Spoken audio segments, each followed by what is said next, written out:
Standard, compact, super, usual, extra, ultra. Ultraviolet. Ultraviolet. Ողջույն։ Մտածում էի այսօր ձեզ համար գիրք կարդամ։ Մտածում էի, եթե միայն կարդամ ու ասեմ երբ, ով, ինչու է գրել, պարզ կլինի ասելիքս։ Բայց հետո որոշեցի բավարարվել ավելի քիչ հատվածներով ու ավելի շատ խոսել։ Լավ օրից չի, որ գնալով ավելի քիչ ենք վստահում, թե կարդացածն ու լսածը իսկապես ընկալվում է։ Եվ ուրեմն մի քանի հատված։ Ես կարդամ, դուք փորձեք գուշակել, թե երբ ու ով է գրել։ Ultraviolet. 1965 թվականի օգոստոսի 28-ին էր, անցնում էի Կարս քաղաքի մի փողոցով։ Նաիրյան հին քաղաքը, Բերդը, Առաքելոց եկեղեցին այդ պահին վաղ առավոտվա մուժի մեջ թվում էին ուղեղային մորմոք, սրտի հիվանդություն, Չարենցի բառերն են։ Ես անցնում էի կարծես երազում,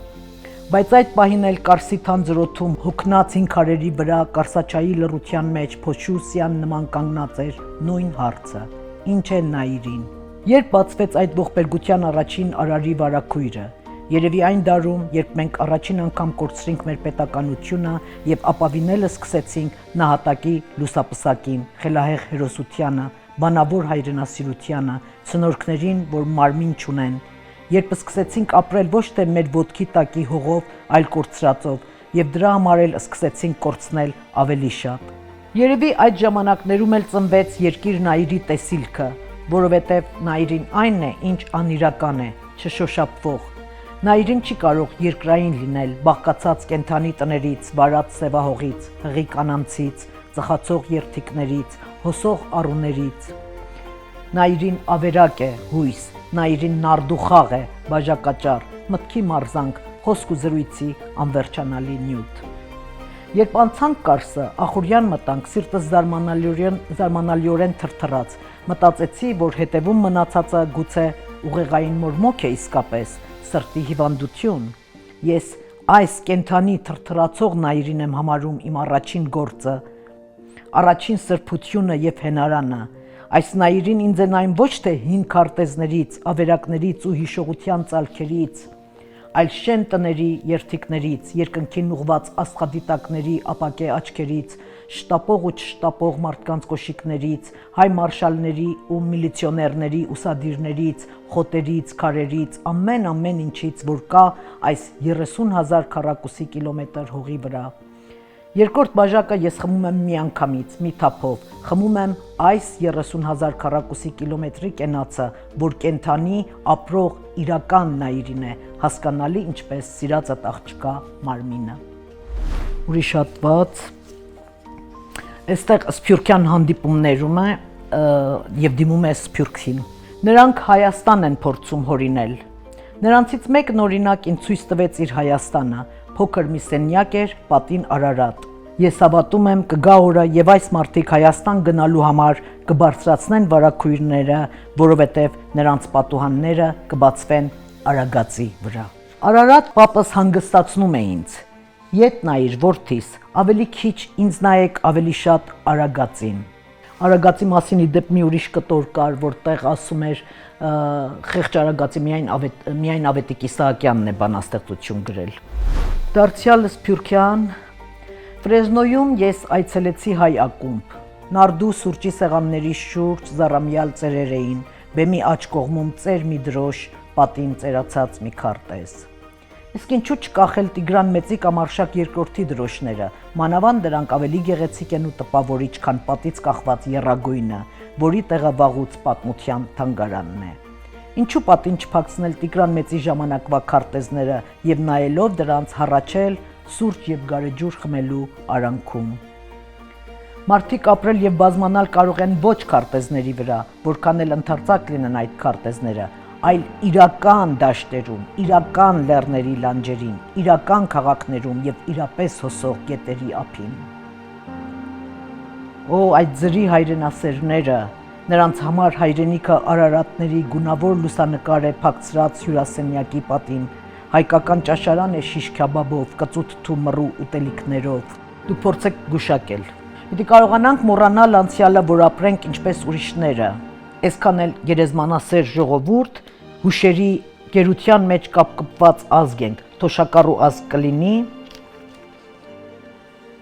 բայց ղարսը քեզ միայն կորցրած քարտեզ թված, ժողովրդի պատմության դասակարգի մի պարբերություն, շատ ուղեղի մորմոք, սրտի հիվանդություն։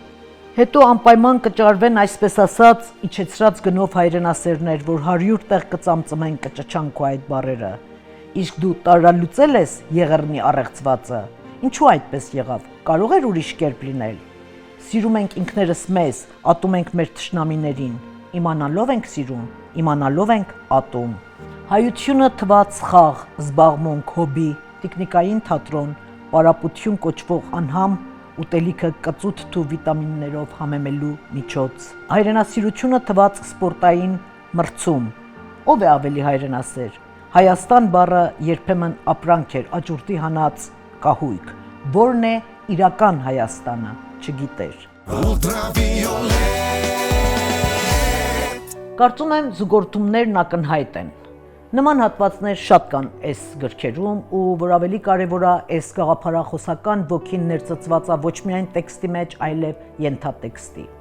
Եթե չգուշակեցիք ասեմ, սրանք Վարդգես Պետրոսյանի երկու գրքերից են, որ գրվել են սովետական 70-80-ականներին։ Մեկը հայկական էսքիզներն էր, մյուսը կրակես շապիկը։ Ու պիտի հիշել, որ անգամ հրապարակվելիս, անգամ սովետական Հայաստանում երկրորդ գիրքը գոնե բողոքի ալիք բարձրացրեց ընդհուպ մինչև գիրքն այրելու ակցիաներ։ Վարդգես Պետրոսյանը գրող ու հասարակական գործիչ էր, սովետական կարկառուն պաշտոնյա, Լենինյան կոմերիտ միության դափնեկիր ու խորհրդային Հայաստանի պետական մրցանակի դափնեկիր հենց այս հայկական էսքիզների համար։ 20 տարեկանից Կոմկուսի անդամ էր ու քայլ առ քայլ բարձրացել էր սովետական պաշտոնական հիերարխիկ սանդուղքներով մինչև գրողների միության նախագահի աթոռն ու անկախության առաջին տարիներին իր ողբերգական մահը, սպանությունը։ Գրողների միության համագումարներին մասնակցում էին Հայաստանի Կոմկուսի առաջին քարտուղար Կարեն Դեմիրճյանը եւ գաղափարախոսական ու պրոպագանդայի գծով մի շարք այլ պաշտոնյաներ։ Սովետականի Կոմկուսի այս պատկանելությունը նշում են պարզապես Վարդգես Պետրոսյանի գրականության ու գործունեության գաղափարական հենքը բացելու համար։ Նա ի պաշտոնե եւ իր գրականությամբ մարմնավորում էր սովետական Հայաստանի պետական քաղաքականությունը եւ այդպես էլ ընկալվում էր։ Գրականությամբ ու գործունեությամբ արտասահմանյան իր բազմաթիվ այցելություններով, որ քչերին էր տրվում, հիմնականում Կոմկուսին հավատարիմներին էր վիճակվում սովետի ժամանակ, քարոզչություն էր անում Սփյուռքյան համայնքներում ազգային հարցերի շուրջ, հեգնելով անկախ Հայաստանի գաղափարն ու եռագույնը, գովելով սովետական Հայաստանը։ Եվ Սփյուռքում էլ համապատասխան վերաբերմունքի էր արժանանում, կոմունիստները հավանում էին, ազգայնականները ոչ։ Ինչպես տեսնում եք, իրական Հայաստանի գաղափարը նոր բան չի, ծնունդ է առել սովետականի Կոմկուսի ընդերքից ու բառացի կրկնվում է այսօրվա իշխանավորների բերանով։ Ու բնավ զարմանալի չի, որ կրկնվում են անգամ հղումները Չարենցի երկիր Նայիրին։ Տարբերությունը միայն այն է, որ Վարդգես Պետրոսյանի քարոզչության հետևում գոնե սովետական վերջին շրջանում իսկապես շեն ու ապահով երկիր էր։ Մեկ էլ Վարդգես Պետրոսյանի իրական Հայաստանը սովետական սոցիալիստական էր, այսօրվա իրականը կապիտալիստական։ Հիմա ո՞րն է իրականը, կխճճվենք։ Իրականը քաղաքական արտագրությունն է, թխելը։ Ու պատմության մեջ կմնա հարցը. եթե պիտի սովետից դուրս գայինք, Արցախը հայաթափեինք ու այնտեղ այլևս ոտք դնել չկարենայինք, դեռ Հայաստանից էլ հանձնեինք ու թուրքական սպառնալիքի տակ պպզեինք, ինչ շահեցինք։ Ու թեպետ պատմությունը դեռ չի ավարտվել, բայց հարց տալը մինչև ավարտվելն է կարևոր, թե չէ հետո կվերածվի հռետորական նվնվոցի։ Արդեն ասեցի Չարենցին հղելու նույն հնարքի մասին։ Այդ գործին Չարենցի երկիր Նայիրին առանձին կանդրադառնամ հիմա մի երկու խոսք միայն։ Երկիր Նայիրին ստեղծել է Վահան Տերյանը, ու ստեղծման պահից անսովոր բացառիկ կենսունակություն է դրսևորել այդ երկիրը։ Գրականագետ Ջրպաշյանի վկայությամբ մեջբերումը կարդամ. այդ լեզվական պատվաստը փայլուն հաջողություն ունեցավ։ Տերյանից հետո Նայիրի անվանումը լայնորեն մտավ ոչ միայն հայ բանաստեղծության, այլև մեր լեզվի եւ մեր առօրյա կյանքի մեջ։ Պատճառն է նա, որ երկիրն այրին ընդամենը լեզվական պատվաճ չէր, ավելին էր, քան բանաստեղծական շարքը։ Դա մի հղացք էր, որ լեզվի ու գրականության սահմաններից դուրս էր հորդում ու առանձին կյանք ստանում, ասենք, ինչպես Դոն Կիխոտը, Ֆաուստը, Ուտոպիան, Մատրիցան, Պրոմեթևսը եւ այլն։ Չարենցը Տերյանի հանդեպ իր պաշտամունքի ու արհամարանքի, սիրո եւ ատելության ելևէջներում փորձում էր հաղթահարել իր կուռք Տերյանին, ինքնահաստատվել, թաղել Տերյանին իր մեջ, որ ծնվի ինքը։ Չարենցը մեռավ, նոր պոետ ծնվի որ մի։ Ու Տերյանի թքոտ երգերի հետ միասին փորձում էր թաղել նաև սիրելի մեռել երկիր Նայիրին։ Երկիր Նայիրին թաղելու համար ըստ քաղաքական գաղափարախոսական հրամայականի հարկավոր էր տեղը դնել մի ուրիշ բան, ու Չարենցը տեղը դնում է սովորական Հայաստանի, սովորական մարդկանց, սովորական մարդու, սովորական հատկություններով։ Բայց ահա Չարենցի հռչակած այդ սովորական խորհրդային Հայաստանը էլ չկա։ Չարենցի ստեղծածը մեռավ, իսկ Տերյանինը միտքս բացատրելու համար պիտի մի մեջբերում անեմ Ժիժեկից, նրա Իրաք պատմություն թեյնիկի մասին գրքից եւ այդ հատվածը ինքս եմ թարգմանել։ Ժիժեկը նկարագրում է հրեաների սովորական հողակտորի ու կորուսյալ երազանքի ձուլումով երկիր կերտելու պատմությունը, մեջբերում։ Եթե երբևէ եղել է կորուսյալ օբյեկտի հետ կրքոտ ուժգին կապվածություն, որ մերժում է հաշտվել կորստի հետ, ապա դա հրեաների կապվածությունն է իրենց հողին ու Երուսաղեմին, մյուս տարի Երուսաղեմում։ Վերջին 2000 տարվա ընթացքում, երբ հրեաները եղել են ազգ առանց հողի, ապրել են մշտական հալածանքների մեջ, չունենալով տևական կապվածություն իրենց ապրած վայրերի հետ։ Իրենց կապը Երուսաղեմի հետ արտահայտվել է բացառիկ մերժում արգելքով, կերտել տան պատկեր, աշխարհի վրա որևէ վայրում զգալ իրենց տանը։ Սակայն 100 տարի առաջվանից սկսված Պաղեստին վերադարձի ընթացքում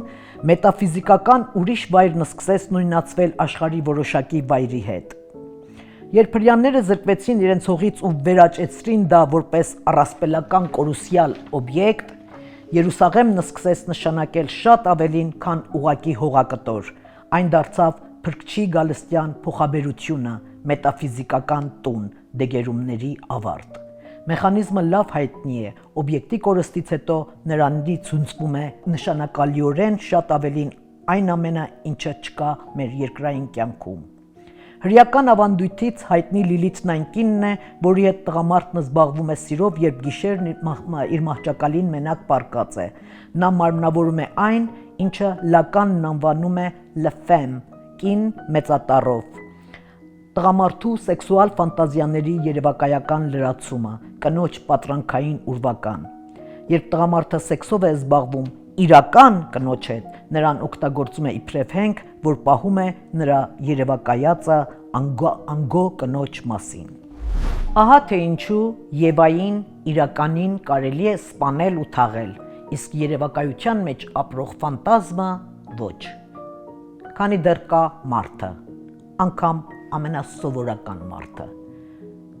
Ու քանի դեռ կա պոեզիան, որովհետև ինչպես Մահմուդ Դարվիշն է գրում իր Ռիցոսի տանը բանաստեղծության մեջ, ես հարցրի ինչ է պոեզիան, ու նա ասաց.